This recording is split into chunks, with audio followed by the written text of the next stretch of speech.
Tom MacDonald and Ben Shapiro have collabed on a song together, and I'm gonna react to it here and decide whether I think it was shit or not.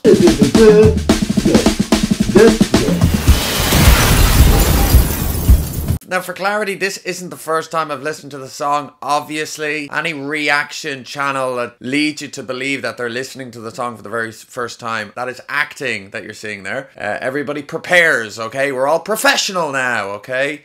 I haven't even pressed play yet, and I'm already pissed off. First of all, it is only in post-Trump America that these two idiots are seen as an appropriate duo. These two people belong at the opposite ends of society. Ben Shapiro, good religious guy, volunteers at the soup kitchen every Sunday, and Tom MacDonald queues up at the soup kitchen because he's a homeless person. It's only in that brief moment that these two should be acknowledging each other's existence. But no, it's 2024, anything is possible, and these two are business partners. They're both wearing extremely cringe jumpers. Ben Shapiro's wearing a jumper that says, "Facts don't care about your feelings," and Tom MacDonald is wearing a jumper which says, "I don't care if I offend you." This is just all very 2016. Enough people have made enough money stoking the flames of these culture wars. The last embers are fading away, everybody's cold now, and we need to move on. The other thing that pisses me off about this, so Ben Shapiro is about to start rapping halfway through the video. That would have been the best way to introduce him. He's not in the music video, and then you're watching a Tom MacDonald music video, and out of nowhere Ben Shapiro appears and starts rapping.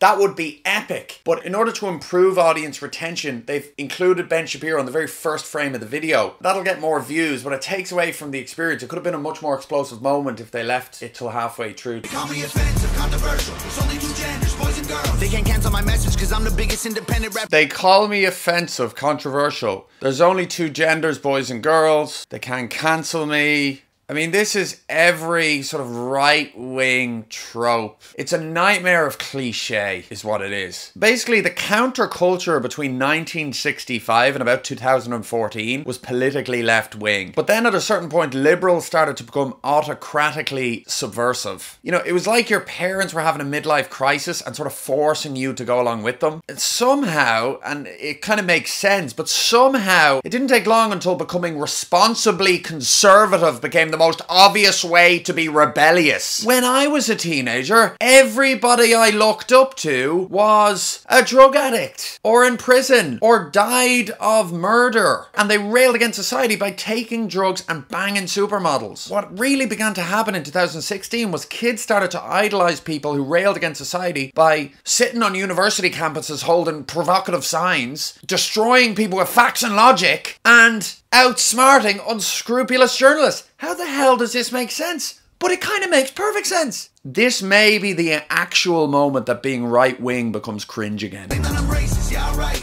I'm not ashamed because I'm white. If every Caucasian's a bigot, I guess every Muslim's a terrorist. Every liberal is right. If every Caucasian's a bigot, that means every Muslim's a terrorist. That means every liberal is right. It's a nice play on words, actually. Every liberal is right. Right-wing, but also right. But it's this whole bullshit of like, oh, you know, Martin Luther King said, "Judge me not by the colour of my skin, but the content of my character." So you disagree with Martin Luther King because he defined people by their immutable characteristics. We've heard this shit before. I don't want to talk to folks who don't get it. Go woke, go broke, no hope is pathetic. Pro-choice, pronouns, pro-love, you're progressive. Go woke, go broke. It's like every little slogan that's been on every t-shirt.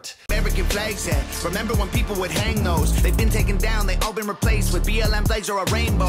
You know, the American flags have been taken down and replaced with BLM flags and rainbow flags. This ain't rap, this ain't money, cars and clothes. We ain't selling drugs, we ain't gonna overdose. This ain't about money or cars or clothes. Oh, it's not about money or clothes, but you're wearing customized merch in a music video to make money, so... You defunded the police, now there's no one to protect you. Our punk rockers are fantasizing about more authority. One trope he didn't mention in this video was vaccinations. He never said, vax. So vaccination obviously doesn't rhyme on anything. Look at the stats, I've got the facts. My money like Lizzo, my pockets are fat. My money like Lizzo, my pockets are fat. That's kind of cool. Don't be a wap, dog, it's a yarmulke, homie, no. Don't be a wap, which means don't be a wet ass pussy. I want Tom DeLonge...